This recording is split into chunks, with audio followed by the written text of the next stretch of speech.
spies.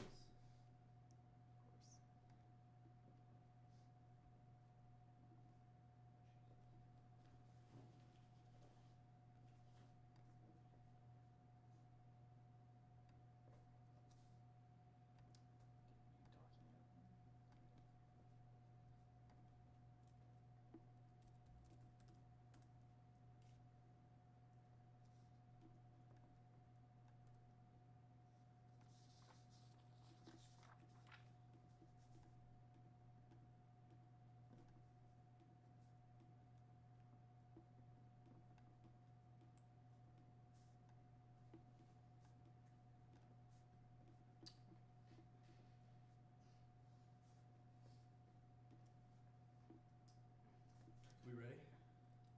I'm just a couple more seconds.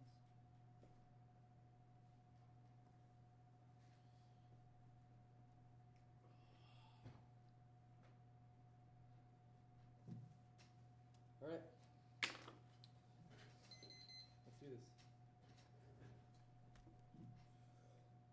Before answering world questions, we should establish how we know things in general. Knowledge is a matter of inference to the best explanation, because we cannot be certain about it. Vogel, we were just finding atomic hypotheses because they do a good job explaining what the data we have. Suppose Roger sneezing has most active short time of the year. Analogy explains the statement that there are other possible explanations, but if Roger's having analogy explains the system extremely well, then the doctor will be in a position to conclude that our symptoms are due to an analogy. Doctor chooses diagnosis as a good inference to the best explanation. If one hypothesis provides a significantly better explanation, that is a reason to accept the explanation. Rule utils and impartial, and concurs with their other beliefs. It also escapes over demanding its objections. Hooker.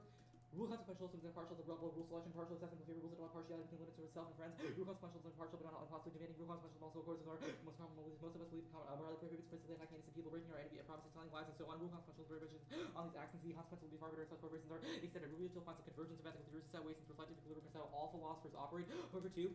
Non-content is believed in moral conviction, not beliefs instead of sentiment. Some of philosophers attest moral convictions or beliefs. These beliefs are never literally treated with contemporary moral philosophers, no matter what their views on metaphysics, epistemology, and language apply. Reflective equilibrium methodology, normative ethics. Reflective equilibrium best describes the nature of moral reasoning and allows us to account for all of moral judgments rather than arbitrarily rejecting some. Daniels. Philosophers have not helped us to understand what factors are to do constrain moral reasoning. Features moral reasoning depend on the content of underlying theories. Understanding these strategic moral arguments leads to a better grasp of what constitutes evidence for and against moral judgments. This results in not being surprising as in science and judgments about the possibility of various claims with the result of hopeless and protected theories. Rule consequential is true. Additional warrants for psychological evidence proves that we don't identify with our future selves. Continuous sources entities not exist. Opar 14.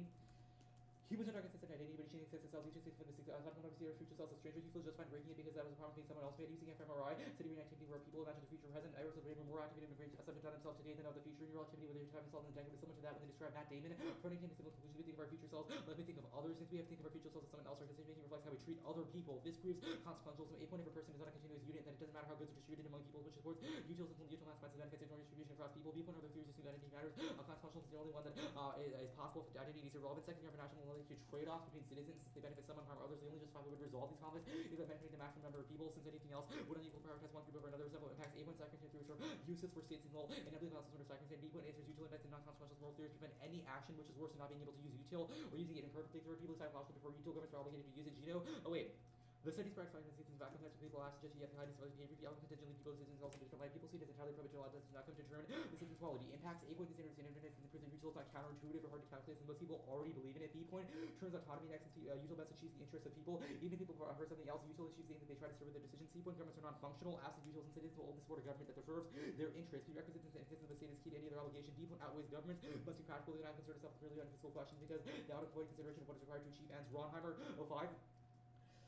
Political philosophy is practical for into action. They focus on the normative aspects of constitution and realization. Political characterized access for institutional right to neighborhoods, regulated political action, therefore the whole body policy. Unless we say that the most rules over free persons who represent a plurality of interests, rule of the previous justification. Prefer this account of government legitimacy since the voice falls starting from the position of anarchy assumed by other framers, which is bad since it doesn't actually describe the justification of the state, since individuals don't actually have a choice whether or not to enter the state. Thus, the state is adherence to expected rule consequentialism. This means that we weigh offense of different harms that happens under the contention. We compare the value of rules and the value of the harm, like the laws of health versus the laws of life, to the contention level weighing. Prefer this first rule consequentialism accounts for all moral theories. Any other ethical framework can be considered a set of rules for the good, which also means MCs collapse into ACs. Second, governments that don't have unified identities. A point, government actions are taken through the combination of multiple individual actions, so there's no overarching intent. B point, elections are successive regimes, meaning the composition of the governments is never stable, so they can never have a unified intention. Even if a law is passed with some intention, the intention of the new set of leaders is immediately different. C point, government officials have conflicting interests which are contradictory, so even if we could measure individual intentions, it would be nonsensical to combine them. After specificities, as I consider always all preclusion arguments. A point is key to fulfilling obligations, since which exceptions of action neutrality prevent flexibility in achieving necessary ends. B point, nature relatively is key to grounding obligations, since the function of agents informs their obligations. For example, governments can collect tax if individuals cannot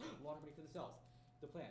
I defend the universal employment guarantee, the living wage in the United States, Maloney 13, the living wage is the wage necessary for applying to the worker and his work family sufficient income to ensure adequate standard of living. There are a number of common future living laws around the world. They say relatively high wage for often 30% and more of the national minimum wage. They're motivated to attempt to reduce poverty rate by setting wages within a very minimum standard of living. The wage floor is localized, indexed to inflation, and not violate economic policy. To measure all conceded discounts that are more specific if they're established in CX Lin 12.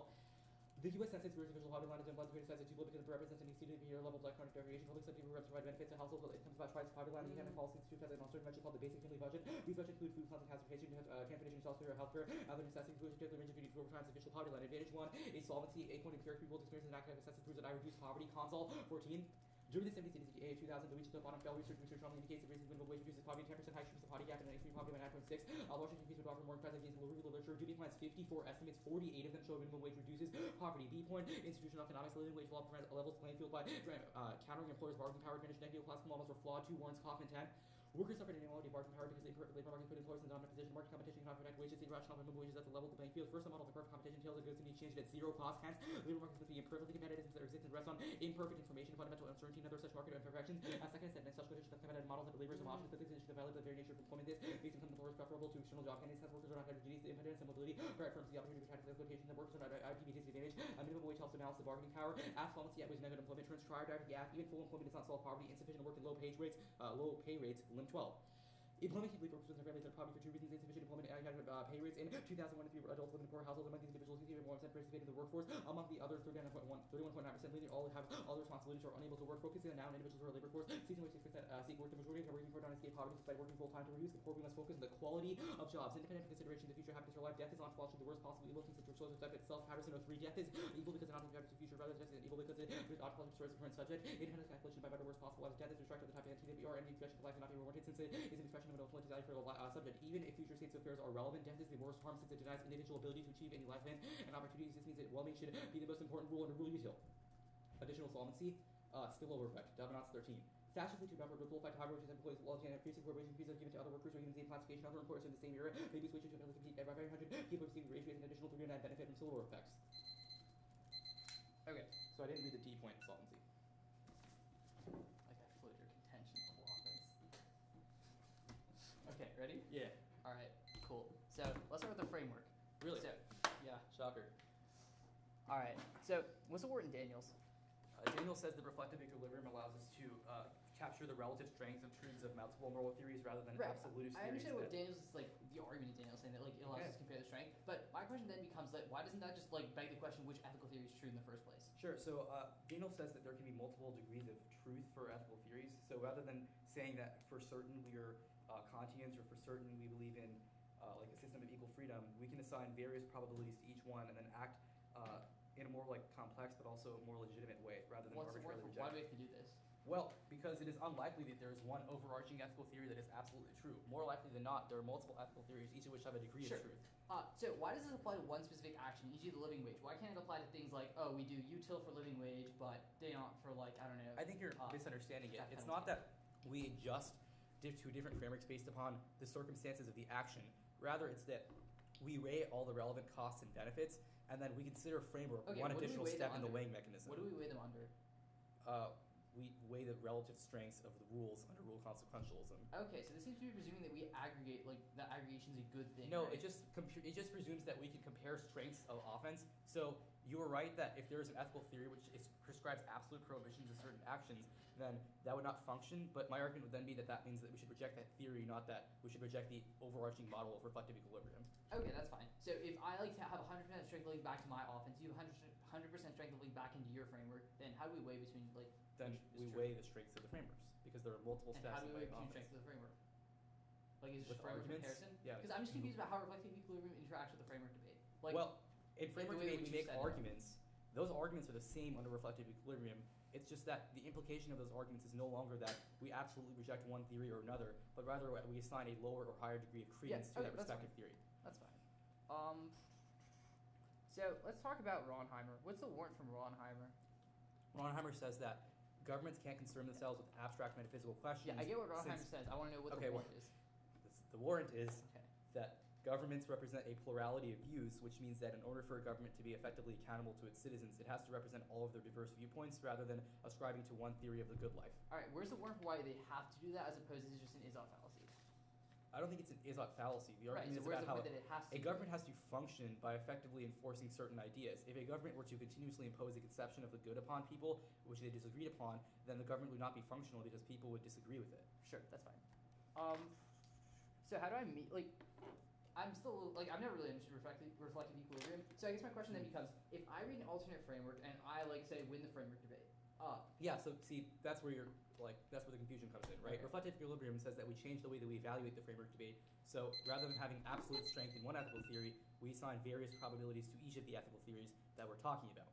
Oh, I see. So, like, starting part now. But, so even if, like, I had on the framework debate, if you're, like, totally winning under util, but I'm, like, marginally ahead on, like, the, like, whatever Kantian debate, that's the reason you would vote, like, AF under util, right? Yeah, exactly. You compare the Okay, I understand it now. That makes relative sense. strengths of length of offense under the contentions as well as the frameworks.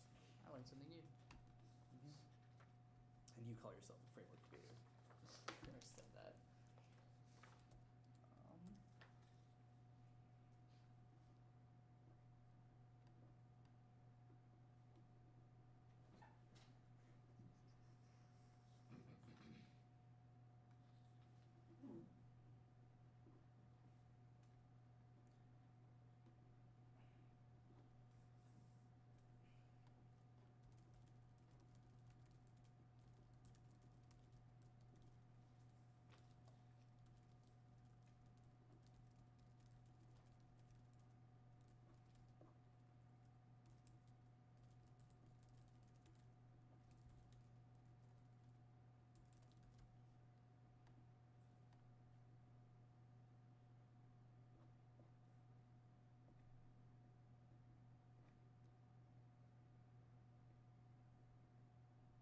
What's the rule of the 1AC? Like reducing poverty. Okay.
Stop prep. 32 seconds. Yeah, 30. Yeah, okay, 32. So our order is going to be NC and AC framework.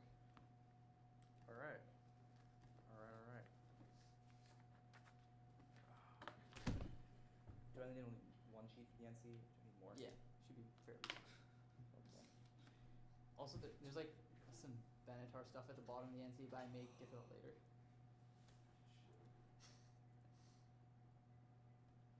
Okay. All right. Is everyone good? Give me a moment. Wait, what was the order? NC then AC framework. Okay, cool. Yeah. Yeah, go for it. Okay. I I negate the values of morality that standard is consistency with the property rights of individuals. First, definitionally, governments are formed through the desire to protect property, law, practice for efficiency, and gendered language. People in the state of nature subject themselves to the dominion of any institution because rights in the state of nature are constantly exposed to the attacks of others. Hence, each choice in society without the free mutual preservation of any property today to secure the property by establishing government. They will not want the government to destroy the objectively established and attain with legislators try to take away the property of the people. They put themselves into a state of war with the public who can never refuse to obey the laws from the legislature. Try again, absolute power of the states people. They abuse the property they put in the hands in the state of nature with no rights because might make sure this government form an order to recognize being designed from one another another violation. The government's purpose, which means they're no longer government, which means you get on faith behalf on every topic of proper rights. It's not going to be answered back by his arguments that the anarchist states are going to be bad because the state of nature is not talking about like a time before pre-government time, but the relationship that we have. But there is no arbitrator coming over people. It's not talking about like a physical like location that doesn't have a government. Rather, it's talking about the relationship that we have between people. But second of all, the state's obligation to ensure citizens are within a rightful position, receiving practical efficiency. The state creates a rough condition which each person can be their own master outside of rough conditions. Citizens lack the rights to create binding arrangements with the state and habit only sense to securing the rights of citizens. Cause claims that officials act for the citizens considered as a collective body. The institutions are the principle of their unity. The acts of the institutions, the acts of the people. The state through the institution creates people because the only three institutions, the multitude of human beings make stuff people by becoming an agent for the people. The state creates people as moral subject humans act can be repeated. The state and habit to rule does not depend on whether the state with the actual contract of submission where matters is that official create a rough condition. And property rights violation would not be considered by condition because they sacrificing rights would not be considered the principle of unity upon which the state is created. This gets out of poverty insurance because poverty is a bad thing. Living it through violations would be even worse. Contention 1. Living wage violates the property rights of employers and employed. Step 1A, it would tell people how to dispose of their property, which includes their labor. If I want to work for a certain amount of reasons such as altruism or to maintain my desire as a worker, I would be forced to charge more for my labor, so it violates the property rights of the employee. B, B1 is that it would violate the property rights of the employer because they would be told how much to give the workers regardless of whether or not the ad is valid. And C1 if my value is minimum wage earner is close to the status quo minimum wage, then increasing minimum wage would disincentivize workers to hire me because I'd be costing the money. And it's not a question about success of implementation. The A point is that states aren't morally culpable agents for the result of implementation of living wage policy. Registering 2. If the state is represented as acting for citizens, its mandate is necessarily limited even if the state must exercise police power to secure the systematic condition of freedom that role may have redistributive effects but has no redistributive purpose. The B point is that priorities are infinitely futile. If I have an emerald that's been green, I would assume the emerald will stay green for an infinite amount of time because that's all I know. But I can always assume the emerald will turn green on December 21st, which would be an equally legitimate assumption ad infinitum. The C point is that governments can't be responsible for the effects of implementation because there are infinite numbers of potential impacts that can occur in government action or rendered impossible. The D point is that do something bad in place. In active action, I can't do something bad if I don't do anything at all. The D point is that impacts are impossible to measure because there are infinite number of impacts. Each one triggers an additional one ad infinitum, so it's impossible to evaluate them. And the F point is that it's a question about whether or not the intent of cause for affirming and negating is more consistent with property, but whether governments can actually feasibly create those conditions. Framework. Starting as an overview on the AC. Reject on face because it's morally repugnant. It forces debaters to justify their oppression in order for it to be valid. But YouTube makes content to justify oppression and denies the capacity to assume certain things are wrong. E.g., the domestic abuse says that abuse gave more pleasure to the abuser than it gave us pain. You get your divorce from the assumption that you make of your own ethical system. Even if you say that your frameworks are like intrinsically good, it would deny things like rape or abuse are good things. But we first have to be justifying that no one can come to the ground and automatically think that rape is going to be a bad thing under utile because we don't concept be justifying it. But then starting on reflective equilibrium. On Vogel, what are alternative ways to view it? If there's not just one explanation for them, there's all different things. I can look at deductive reasoning rather than just inductive reasoning. Through deductive reasoning, through the Locke analysis, it's going to be showing through deductive reasoning that they would rather protect property on the Hook argument. When it's back to the question, because I find it bothersome or subjective, there's no way to determine whose rules are going to be actually going to be bothersome. Hook thinks that rules are not going to be bothersome, but if I find paying a living wage is going to be really, really problematic for me, that means I'm not going to be consistent with rule use on the Hooker 2, which is the most thing is reflective equilibrium. So one back to the question why most thinking it's good is a good thing too. It seems to be empirically not in like an LD debate because we're not philosophers, we're not talking about the perspective of philosophers. No philosopher's going to be right for the perspective that we have to talk about a debate. Then on Daniels, one is bad for framework debate. There's no this is a terrible model for debate. One is bad for framework debate. There's an internal way to weigh. E.g., certain things determined by the framework, so we can't internally compare. Two is bad for education because we can never actually determine which framework is going to be correct. And it's bad for weighing debate because incentivized debaters should not actually go on the framework debate. They just try and go for the potential of arguments and then compare in terms of strength length. Then property rights are more consistent with reflective equilibrium. The A point is that we all like our property. It's more consistent than we want something. Property, like for example, living wage is always going to be a subjective thing. So people who are not, like for example, people who are not in poverty aren't always going to want people to not be in poverty. But the people always want their property because our property by definition is our thing. It's something that we want. People that institute someone taking these back. There are tons of laws and tons of regulations against people taking our property. The C point is I account for all perspectives, you and our perspectives of employers, but I take all of them into account by demonstrating the harms. Then on Ober. One, people are continuing to justify property rights because it means that the initial violations matter for your personal identities and continues. That means the initial violations are always going to matter more than duration-based impact. Two, it's true that we see for yourselves, ourselves, we prefer static states because they're going to be more relevant to individual identity. The reason we say static states are bad is because governments can't act on them long term, but the people who care about their individual states, if they don't matter. Three, it's empirical. Now you can view in third person, because some people cross do these dangerous things. All causality, we can do dangerous things for different reasons, like to impress someone or satisfy ulterior desires. And viewpoints empirically false. People care for the future as well as the future of others. On the second argument, I'm talking about trade-offs. One specific trade-off matter. I have the A through F reasons why they don't. Second about provide else and governments about how they're created rather than how they currently act. And three, it doesn't answer how they ought to act. You're going to claim that they have to act in a certain way, but that just means that they aren't what governments are in the first place. If you claim the governments have to be utilitarian, but I prove they can't be utilitarian. Either A, they're not governments, or B, they're not acting in utilitarian matter. And four, even if they're less high we'd always waive the violation. So acts not like the single violation means it's always wrong forever. Even though we use minimum wage in school, it's more consistent with property rights and living wage law. So we still wait. And five, it definitely doesn't answer util index. If you say governments use util, and I say util is impossible, that means you're describing the government, the theory you're using isn't util. On the third, on Gino, one, it's morally repugnant. If you wanted to blame the Jews for the Holocaust, but that was based on ulterior context, we don't know if Jews was good or repugnant just because people like them too. I would say it's created by reconciliation, property, empirically proven constitution explains it. Three, even if they prefer psychology, it's not a question of obligation. I really like ice cream. That's not a reason. Ice cream. On the A point, you say it means util isn't counterintuitive or hard to calculate. It's false util, and people are saying it's apparently not util, but rather than bastardization of it. On the B point, it definitely doesn't turn autonomy. Your argument takes itself out. You say even people prefer something util. You say that's a flaw. You can say something that they say they don't want, but everyone presumes you know what they want and internally press because you force your own theory of the good. On the C point, this is empirically false. You claim governments are not functional, but the governments don't always act on utility constitutional things like Bill of Rights. Don't respect the question of majority. You want to basic question of how it is for them to be non-functional if they act util in every other than living wage solves back. See crossed by law probability people wanting property is far our ways. Then on the D point, one. One, it presumes implementation that governments must be practical, that they have to be implemented. So the B point, it presumes achieving ends matters rather than just finding the means to achieve the end. On highway, the A point, the property rights has because it's a general, not specific things that we would actually desire. Then on rule consequences, like all things collapse to rule consequences. A is the non-sector because it talks about the good. It requires my standard arriving at false conclusions that just because certain things are good, we need to maximize it. You need my standard arrive what is good. So you have to use my standard way. You can't just use other standards and then wait on a util that's nonsensical. Then on the multiple actions, group all the intention-based arguments. These are all ridiculous. We can still act based on intention because these are linked to the action itself, not the agent. It doesn't matter if they're multiple agents or if they're changing agents, it's about the entire action that they take rather than the agent itself. Alright. Sorry, can you delete what you didn't read? There's just boss room. Okay, and then you read some extra stuff. So can I just see your laptops? I don't want to waste time flashing. Yeah, it's just like an outline of what I read, so like you can see like the morally repugnant analytic. And then like I have an outline of what I read, but like it's not verbatim. That? Yeah, Is that right? Okay. I just didn't read it verbatim. It's alright. Alright, there you go. Would you like me to flash you the? No, I just need to see your computer for cross-lex. That's alright. Sure. Alright. Obviously I didn't read all of these, but that's fine.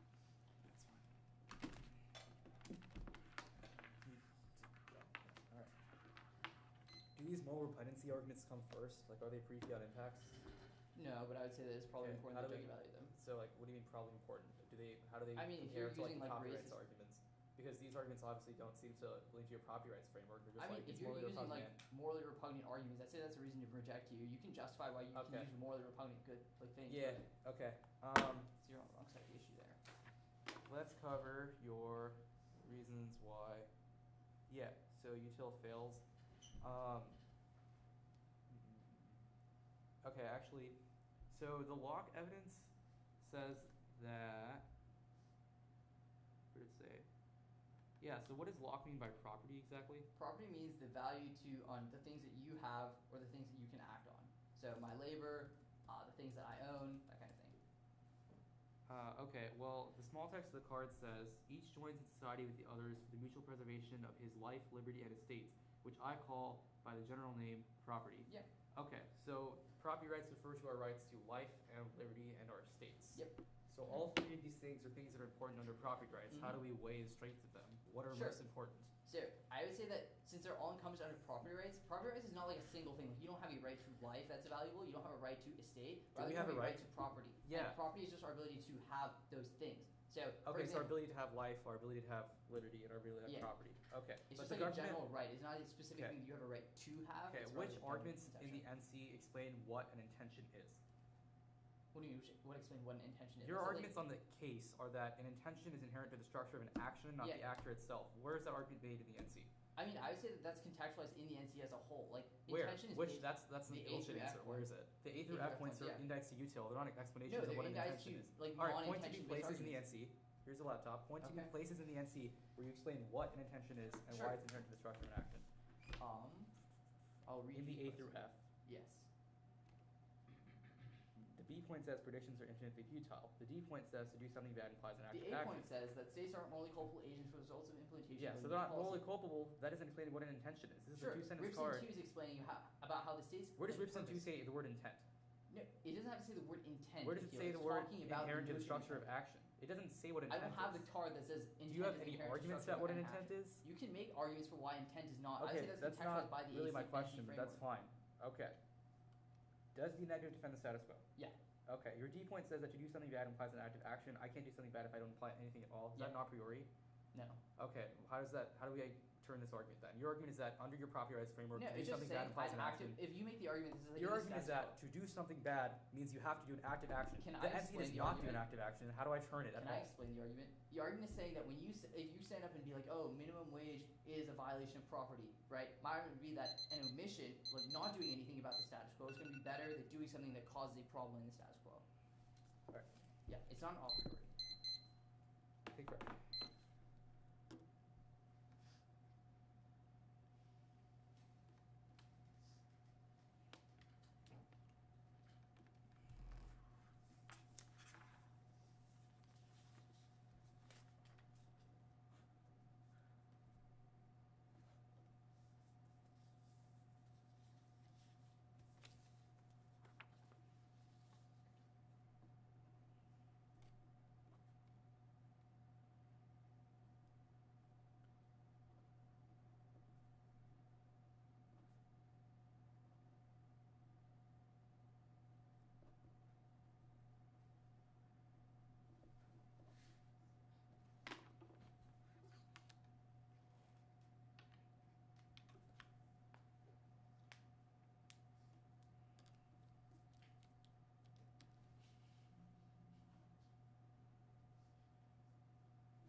Left. Where is U off AC contention?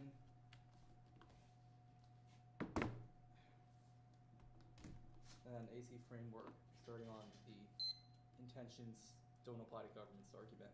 And then NC. What's it called? 1AC CPS. There's a section at the bottom titled 1AR. Okay. Yeah.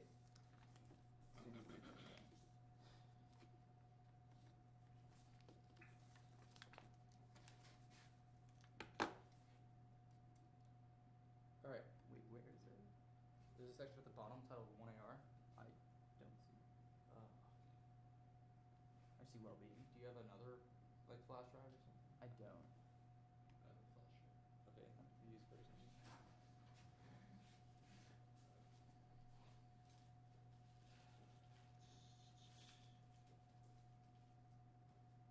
It's okay. It's Sorry. durable.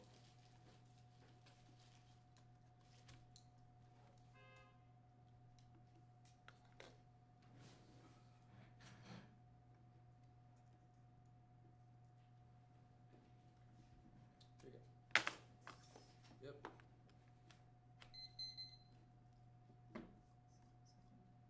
So it's new off AC contention, AC framework. Then NC. Okay.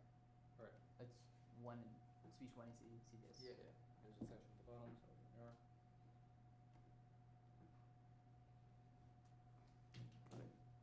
Got it? Yep. Okay. Property rights are part of the neoliberal strategy to expand the control of the marketing corporations over society. Hutcher 10. Property rights held high status in corporate capital, so allowing neoliberalism coupled animosity towards government with resistance against regulatory regimes. According to this design, government policy that prohibits property rights violates liberty. Neoliberals are role matters because it has been restructured in proposition. Property neoliberalism applies the emergence of the market as the organizing logic. When property rights are restructured, power shifts and property becomes elements of restructured power. When property rights are mobilized, we are seeing not only attempts to shift to social structures. Neoliberalism is also mass exploitation and loss of valuable life means we preclude all framework arguments for due. 98. Competition is extended to individuals through the individualization of the wage relationship. The pressure towards self-control extends workers' involvement beyond management level. Techniques of rational elimination that oppose all involvement in work. If a world emerges structural all against insecurity, suffering, they sanctify power markets and even economic efficiency. The immediacy visible, not only poverty, increase in large segment, extraordinary growth of different areas of autonomous versus cultural production, but also the imposition of citizens that is an overall action. Drop the negative favor of an alternative collaborative knowledge building in the favor of an alternative but collaborative knowledge building. Removing collaborative knowledge building. Removing the market forces from our locus of knowledge production is essential to institutional learning and sound policy deliberation. ISO 09. Knowledge to create local climate sound and mesh well with the ideas and rhetoric of neoliberal conservatism. We have been working in a concern locus of production. Knowledge depends on the modes of communication that are open, sincere, and constructive. Various entities has that as information, undermining the funding, overlooking information essential for advancing institutional learning will roughen our understanding of how information and problematic relationship to capitalism. Conservation will alternatives to market oriented conservatives all clear up the two narcos. It is severance. No, it's not. I still defend the living wage as a policy. I just argued that a pre-fiat advocacy of collaborative knowledge building is more important because it comes first. Second, he'll say that framework takes it out, but he conceded in Trotsek that the oppression arguments means that you reject the negative on face. These things are more important, which is what he argued in his own parts of condemnation arguments that there's no possibility of shift in the next speech. Okay, contention. He has conceded two reasons why death is the ontological worst possible harm means that any sort of evaluation of any framework must account for death. First, then Patterson with 3 at the bottom of the AC contention level, which is that death outweighs ontologically because it's a worst violation of rights because it eliminates the current subject. It means that it ontologically precludes all other arguments because we're literally not able to exist without death. Means that it is something we have to preserve over anything else. Also saying that death precludes all other life possibilities means that the world's violation of autonomy and of property rights because it means we can never achieve independence. These are both conceded arguments. It means that any framework has to account for death first. Any impact of death outweighs any impact of not death, which means that as long as I have any middle risk of poverty, then you vote affix. Then the solvency that's the console 42 indicates that I solve poverty because of the minimum wage boost the overall wages of all workers. He has one floating argument in the NC about how it reduces employment. That down and empirical, super empirical analytics, especially since my evidence is from a medicine and accounts for the fact that a minimum wage is instituted and accounts for the possible unemployment effects. All right, framework. Starting the intentions don't apply to government's argument. His argument is ridiculous. His argument is just that attention is a link to the structure of an action, not an agent, but this was not anywhere in the NC. Call for the entirety of the NC after the round. You could read through every card with a fine-tooth comb. There is nothing about intention, no explanation of what intention is or what it means or why we care about it. It means that we have to use the look to an ends-based theory because it gives no explanation of what other way to evaluate offense. You cannot just fill in warrants for him. The fact that he says means-based or reads a bunch of Ripstein cards does not mean that we don't care about the loss of life. And he's conceded multiple reasons why it comes first. That governments do not have any sort of stable intention because of the combination of multiple actors will have conflicting intentions. Also, saying that expectancy comes first because they must have flexibility of obligations. He said reject util on face because it forces to justify oppression. First also applies to the NC because the NC does not link all sorts of repression impacts. Otherwise, it would link things like racism or loss or like mass genocides or poverty, which are obviously forms of oppression. Second, on unique reflective equilibrium solves all the arguments that you should prefer a reflective equilibrium model because that proves that we can account for all of the complexity of different actions. Now, the trade-offs argument. Except that governments have to take some sort of action, but that any action is preferable to non-action. That's a B1, which indicates that action paralysis is the worst kind of possible setup because it means that governments will not be able to engage in functional actions, and that even if we take actions with imperfect information, that's better. He says that you prefer contextual rights, but that was still just for application of the NC. Then he says that it begs the question of what a government is, but my argument is that a government has to be constituted by some sort of action. Even a lack of action is still an action because it takes out this activation distinction argument. Now, the NC. Okay, starting the argument at the bottom, util done. Group the B, C, and E. These are all arguments about why it's hard to calculate consequences. This is we compare probabilities underneath our own contention level arguments. Not that we reject probabilities on face consequences. These will be calculated. We compare that to the contention level arguments and account for uncertainty. Extent offer C2. This has no warrant. Same with the number F point about intention. These are both just claims that appeal to other parts of the case that don't actually justify anything off the D point. He says that I do nothing, but there's no warrant for the academic distinction is true. Furthermore, the argument of the AC proves that death is the worst possible harm, which means that we have to take an action or an omission that causes harm, and we should account for that. Okay. I have 30 seconds. Yeah. Starting now. Okay, what offense do you have in the AC? NC? Argument is that all the AC offense turns the NC. Okay, so you're better fulfilling property rights, right? Yeah, I mean, Locke says that property moves direct to life. So you're better fulfilling property rights, and you are reading a critique of property rights. No, my argument is that your arguments about property rights as linked to the notion of freedom and just states are bad. I obviously don't concede your framework. My argument is not that property rights are a good thing. I'm still contesting them. And the point is that the alternative solves, not the framework. Yeah, that's fine. Okay, so it's going to be overview of the round, then the NC, AC, and then on the K. Alright, yeah. Hold up. Overview, Let NC. me just get out Sure. a piece of paper. NC, AC, T. Right? Okay. And there may be a new off there, but... Let me get out more paper then. Yeah. Go for it. Alright. Everyone good? Alright. Round breaks down really simply. Akil is conceding multiple contingencies coming in the NC is the reason why it has to come first in order to even affirm the resolution at all. And he concedes he also has zero options on the NC frame. He claims that all these are going to be terms, but he never answers back the A or D through F points, which are all coming out of the NC. So let's start with the NC framework. Specifically extend the lock one evidence to indicate the definition of government's or purpose of credit property, extend the analytic right underneath says the government's or direct that could be designed for one desire another would be a violation of government's purpose, which means there no longer government which means you negate off if staff and every talk with the property rights is evidence indicate that you prefer one desire of another, e.g. their property rights if you don't be 100% consistent with the property rights that you always you're never going to be for the resolution of a just government.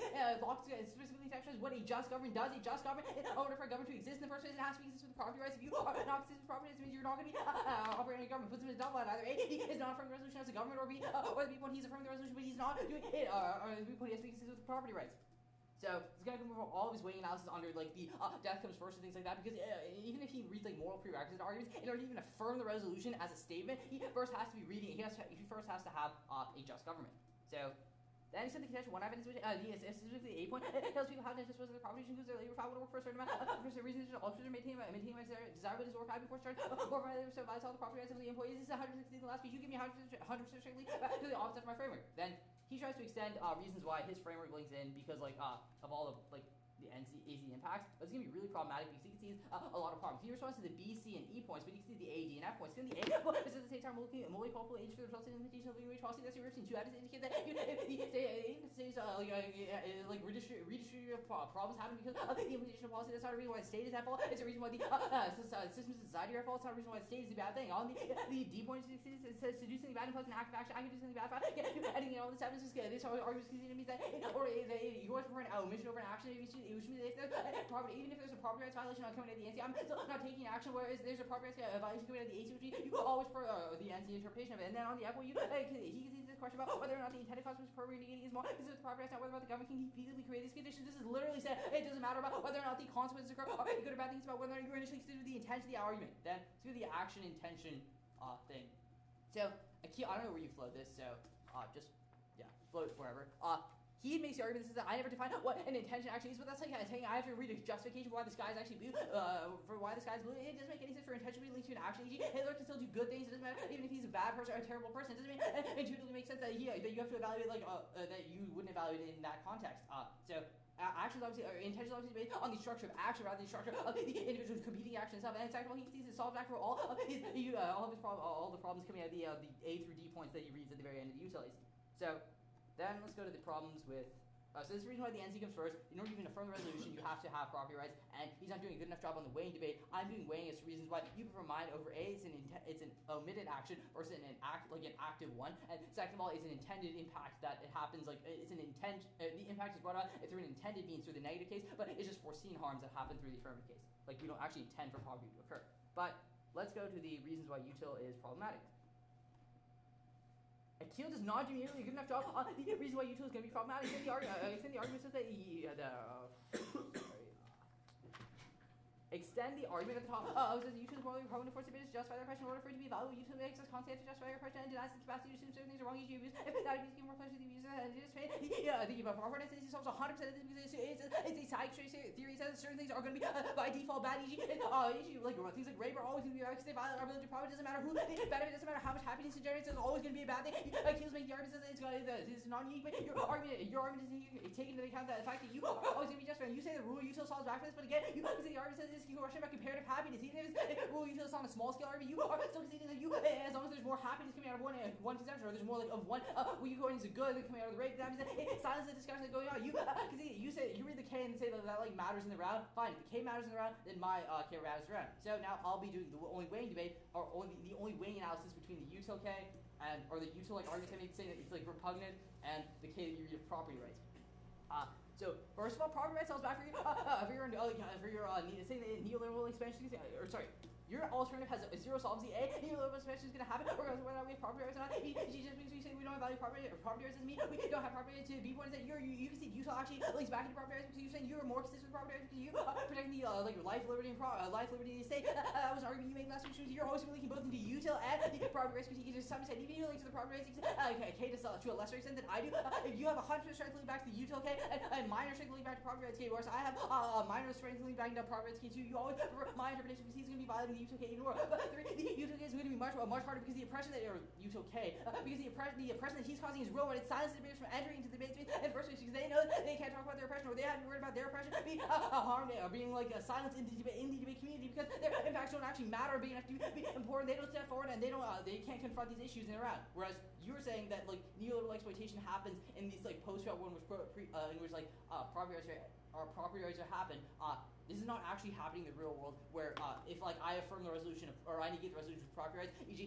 more neoliberalism exploitation is not going to happen because I read this NC. Rather, it's going to happen in these hypothetical world of post-round implementation. But my argument says that the specific rhetoric that you're using excludes debaters from entering into the debate space. That means you always provide impacts because they operate on a higher level. They function about the actually entering into the round itself, not just what happens in the hypothetical world. And even if you say that it happens in the real world, you're not proving why you solve for it. Rejecting my property rights entity in this round has zero solvency for neoliberal expansion in other rounds. You don't provide any link for that, whereas I provide explicit solvency for why I voted against this. Good. Okay.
The critique,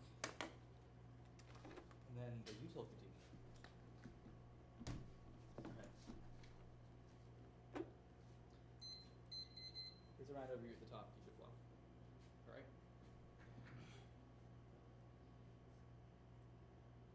Three framing issues. First, the critique comes first. It's the highest layer. A point is that this argument is conceded. The alternative has to explicit arguments about how discourse and communications are the most important function in educational spaces. These become more important than imaginary debates about post-fiat policies or about philosophy, which are not as important as the ideas that we endorse through our communication and language. This means that discourse comes first. The pre-fiat impact. B point is that the argument about floating topicality is irrelevant because I no longer have to prove the resolution to. I only have to prove my alternative to. It's like me going for a 1AR theory shell. Yes, I still defend the resolution in post-fiat sense, but my pre-fiat advocacy is more important because it's a higher layer. So if I win the pre-fiat layer, then I win the round. Second, the critique was new in the 2 and R. There was no explanation for how this was a floating critique argument. It was a 5-second blip in the 1 and C, and then it turned into a massive voting issue of the 2 and R. This is also his only hope on the pre-fiat layer, because you should probably reject him. Third is that there is no evidence comparison, and in fact has no evidence for the negative. These you should heavily default my way, because there still has to be authors and comparison of different arguments under the under critical layers. Just because it's a different layer doesn't mean that we don't have to have warranted arguments anymore. There are zero explanations of any of his arguments, meaning that you hold them to a very high threshold of explanation, which was not met in the 2 and R.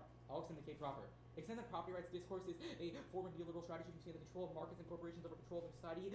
It's pretty hilarious how he tries to link me in more, but it's very clear that this is a pre-fiat critique about the discourse that we endorse. The arguments made in the 1AR were that util is more important than property rights, and that the conception of property rights that you defend is problematic, and that instead you should defend a conception of ethics in which we try to minimize deaths. That is different from your arguments, which is that your argument is that util is the equivalent of property rights, which it is not. You call for the hacker 10 minutes after the round. It specifically says that the idea of corporate freedom, the idea that we should not have regulations upon businesses, is the idea of neoliberal property rights, which expands the concept of neoliberalism. The only impact that has an internal link to my arguments is the neoliberalism impact, not the arguments about property rights in general. You are trying to conflate a general notion with a more neoliberal notion. Then extend the impact evidence where 298 indicates that neoliberalism results in massive exploitation and value of life because it allows the government to abdicate individual responsibility and allows for the free market to control all of our ideas. To the extent that you drop the negative in favor of an alternative collaborative knowledge building, removing market forces from our locus of knowledge production is essential to institutional learning and sound policy deliberation. He said the critique comes first. He has here his responses. He says first neoliberalism is inevitable. No, it is not. My argument indicates that neoliberalism is a contingent mode of thinking, and furthermore that it operates through discourse and legitimation of discourse, which means that the words that we say do have impact in this round. Also, it's not a question of a larger movement, it's just a question of rejecting him in this round. And in the same way that his arguments on the case were about how saying bad things in round mean that you should reject him because they're ethically problematic. He says util is equal to property rights. No, my argument to the 1AR was that util is more important than property rights and that your idea of corporate freedom is problematic. Then he says that the util K is more real world because people will leave debate as a result of util. What are you talking about? Like, no. Like, there's no warrant for this, no card for this. Why would util exclude people to the point where they would leave the activity? That's ridiculous. Now, his so-called critique.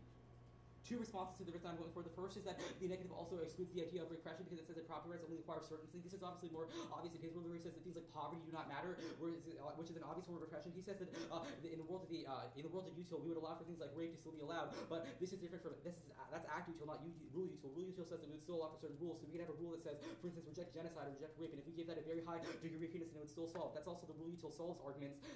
Finally, not compared to my arguments. And the non-unique argument means that it has a very low link differential. He has no alternative except for property rights, which doesn't solve any of these arguments. The real K is the 1AR critique. Vote after.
fairly simple that the strategy of using the util, let's call it critique, to take out the neoliberalism arguments is interesting, but at the same time, I think that a situation, there are very few situations situations where I could see you winning the round off of this argument. You know what I mean? And this isn't to say that, I sit here at the end of the round, I'm like, dude, there's no way you're coming out ahead. But it is to say that I think there's something very intuitive about the overview argument he's making that says, look, this started out as like a reject util argument. And now you extrapolate this to mean about the way people come into the debate space and get excluded by it. I do think that your intuition is correct, that they're seeing something very bizarre about reading this critique and then having a utilitarianism framework, which there are aspects of utilitarianism that you could absolutely justify as justifying or perpetuating the sort of domination of people that, in utilitarianism, rights are sort of viable. But the biggest problem for you is not necessarily that. That just puts you sort of behind where you're fighting an uphill battle. I think your explanation of why rule util gets out of the harm, doesn't get out of the harms that you're talking about is radically insufficient. His explanation is, look, rule utilitarianism happens at the level of general rules, where we would say like certain the way we set up a society, or certain like just general way like actions are bad. Your response is, well, that is still an evaluation of happiness, so there'll still be a situation in which we say, oh well, rape is like makes someone like really really happy, or actually I don't want to talk about that example. We say that killing someone is like really really makes that person really really happy, and it outweighs and justifies their own oppression in that way. But that begs the question of how we evaluate rules under rule util. You let him get away with explaining rule util as just on balance, if it does more happiness than not, that would justify a rule and say, we don't do these things in general as like a principle that we follow in our action. That begs the question of whether or not rule utilitarianism like collapses into act util in the way that you're sort of assuming. I think that's probably the case, but that analysis is sort of missing. But then beyond that, I think the biggest issue is just, neither of you do a particularly good job weighing between the two critiques. I think that the analysis he's giving that is essentially, look,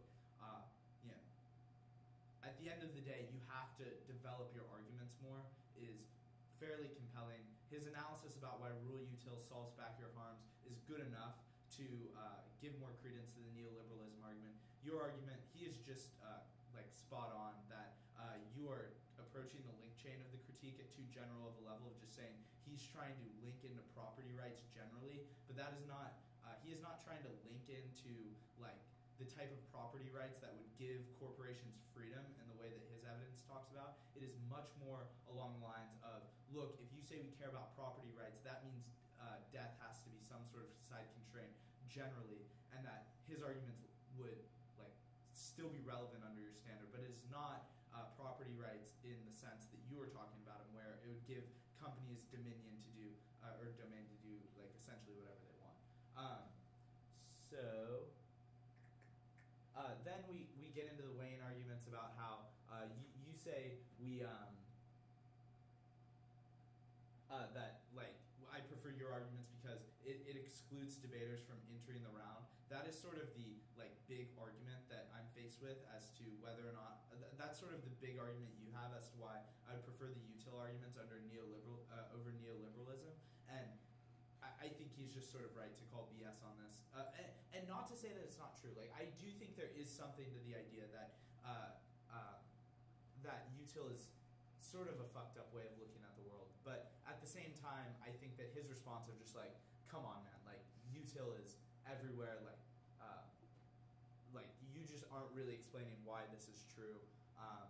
So yeah, I think it's fairly straightforward. Affirmative ballot. So yeah. Okay. This ended up becoming relevant, but after the 2&R, where did you think the framework debate could have gone? Was it really messy? Was it really clear? I think that after the 2NR? Yeah, or I guess after like so the 1AR I think that the 1AR, the intuition is correct to go for the death argument. That I think that the issue is that he is conceding a lot of arguments that could potentially could potentially be reasons to prefer the property rights argument. In particular, he sets up the framework debate as a question of best justification or something like that. You have this argument that talks about the way that his argument is totally like inductive, where it says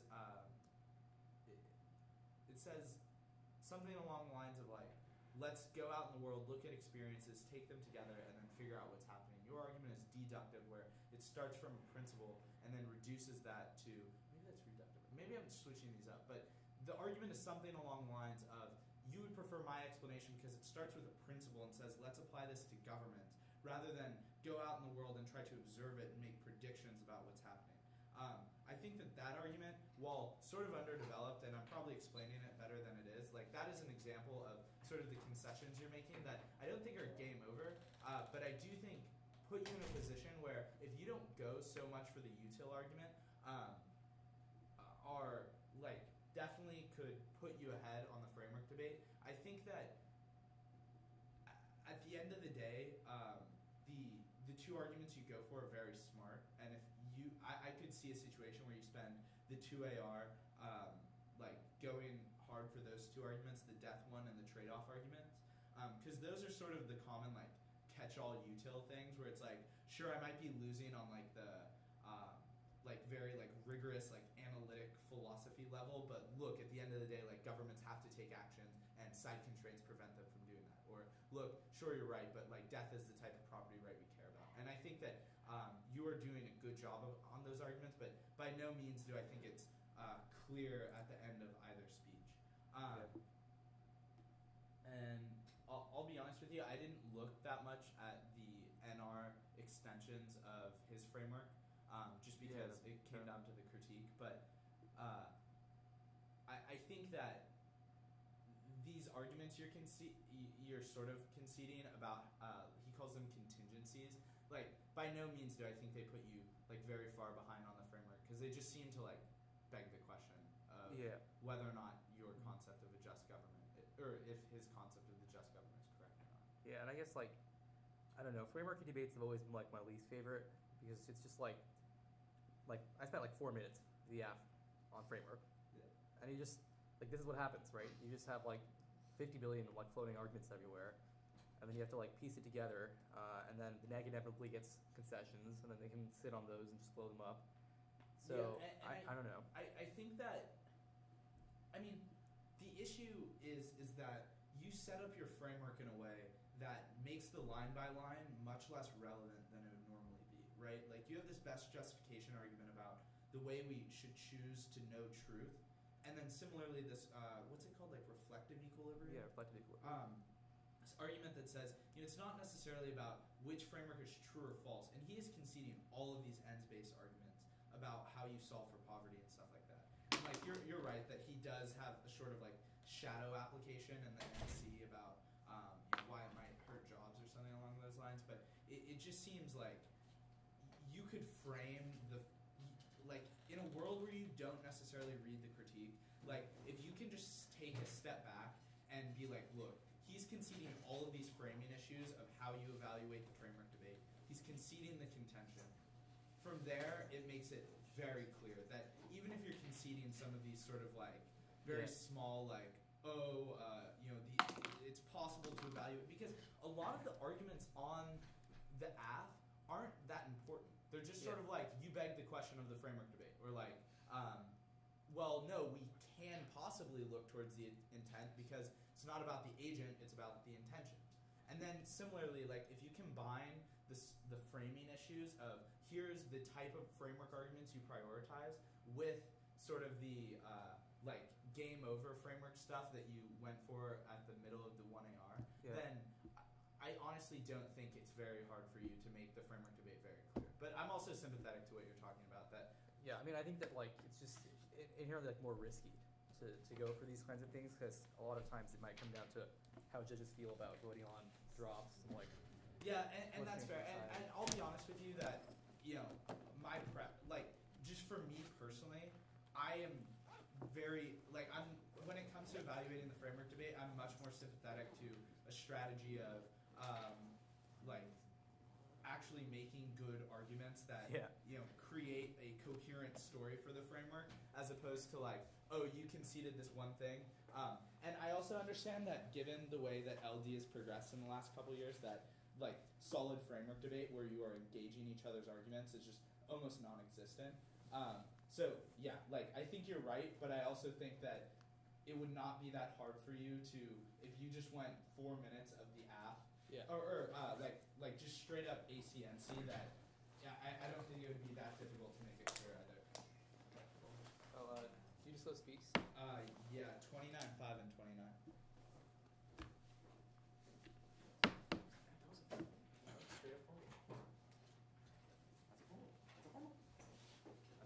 Dude, what is this game?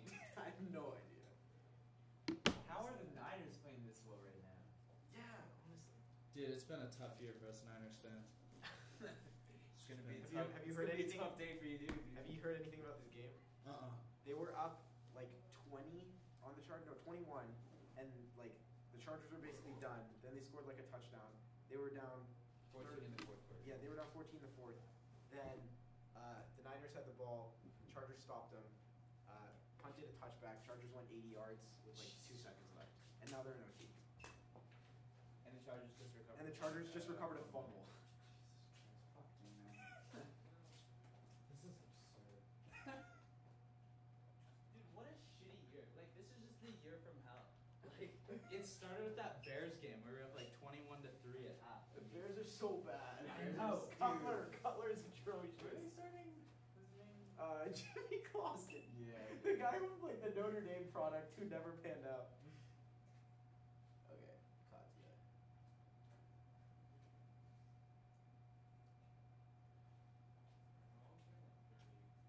30 minutes. Yeah, I just called her out for my running. You just want to sit in here then? Okay. Wait, I'll bring you 20. Is that She can Kendriman? distribute the rest. Is that Kendriman? No, because I'm gonna owe her 20 because I'm gonna have to pay her. Okay, can someone go find Varun and Hey, who, what? like give money to Rack? Can someone find Varun and find Rakshin? Did Katya pick up? Oh, baby! You know if we get a field goal, we win, right? Wait, Because hold they on, already you have picked up, possession. say. Okay, You picked up? can you go find Okay, Rakshin and 3-2, 3-2, 3-2, 1-4. can you go find Varun? Fuck you, Ash! Wait, can someone do it? I'm like, I really want to watch this. I Like, don't can't. want to. Fuck you, please, please. Hey, wait. I'll take one of you guys. Okay, Katya, find one. Varun. I'll find Eruption. Get 20 from Rakshin, or get 20 from Varun, and give that 20 to Rakshin. So And then I get give 20 him back $40 from is what you're gonna Yeah, That was bad. it wasn't that bad. I think I got right. Oh my god, I love you. Oh, Donald, baby! Donald, Hey! Sudi, give me my charger, you fuckboy. The question is, Kots, is it as bad as Yes, Varun's 20. I don't think it was that bad. No.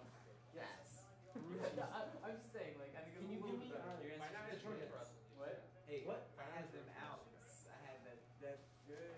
Shake, shake, When you saw like the Venator stuff, you just like looked at me and was like, really? I was like, I'm not reading this.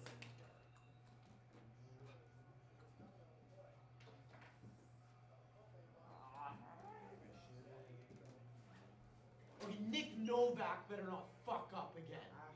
Alright, he always fucks up, dude.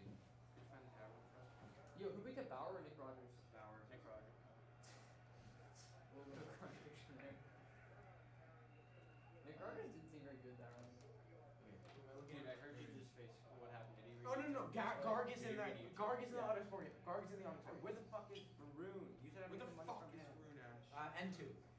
Where's Ends are right there. It's over there. Hey, Okay, stop. What plan did he Stop read? it. What plan did he reach? Which one? That's Google range. You know my boy Antonio? You know how I win the